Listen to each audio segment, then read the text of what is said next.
નમસ્કાર દર્શક મિત્રો, મહામંથન મંતવ્ય ન્યૂઝમાં આપનું સ્વાગત છે। ડૉક્ટર બાબા સાહેબ આંબેડકરની પુણ્યતિથિ નિમિત્તે ગઈકાલે વડગામના કોંગ્રેસના ધારાસભ્ય જિગ્નેશ મેવાણી દ્વારા બનાસકાંઠામાં એક વિશાળ રેલી કાઢવામાં આવી અને જે આ દિવસોમાં તેમણે દારૂ અને ડ્રગ્સ મુદ્દે તેમની મુહિમ ચાલી રહી છે તેને લઈને પ્રશાસનને અને ગૃહમંત્રીને ફરી એકવાર તેમણે ઘેર્યા। તેમણે કહ્યું કે જે બેફામપણે ગેરકાયદેસર પ્રવૃત્તિઓ ચાલી રહી છે તેના પર કાર્યવાહી કરવામાં આવે।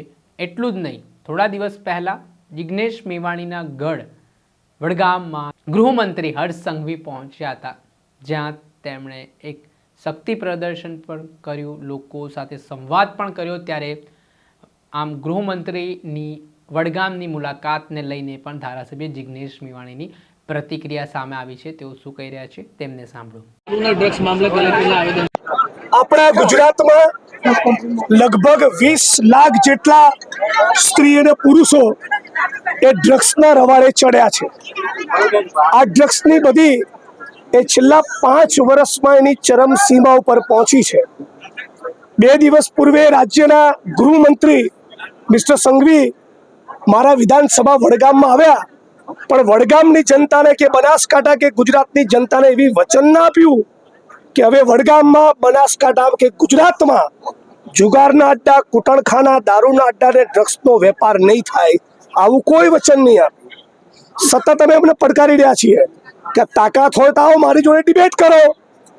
મારી જોડે ડિબેટ કરવાની કેપેસિટી ના હોય તો મારા પટ્ટાવાળા જોડે કરો, મારા ડ્રાઈવર જોડે કરો, મારા પીએ જોડે કરો, પણ એટલું તો ગુજરાતને કહો કે ગુજરાતના મુખ્યમંત્રી અને તમારા વિધાનસભા ક્ષેત્રમાં દારૂ જુગારના અડ્ડા ચાલુ છે કે બંધ છે।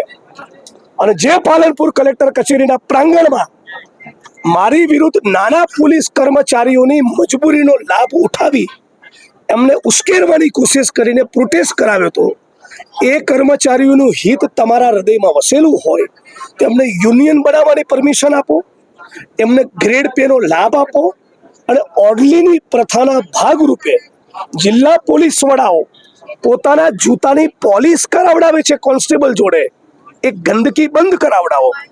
આવું જો થાય તો લાગે કે તમે ગુજરાતની જનતા અને નાના પોલીસ કર્મચારીઓ માટે કંઈ કરવા માંગો છો।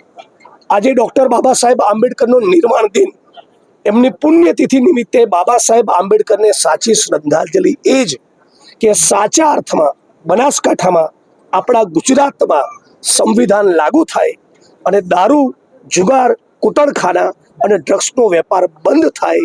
ડ્રગ્સ એ ગુજરાતની વર્તમાન અને ભાવિ પેઢીને ચકનાચૂર કરી નાખશે।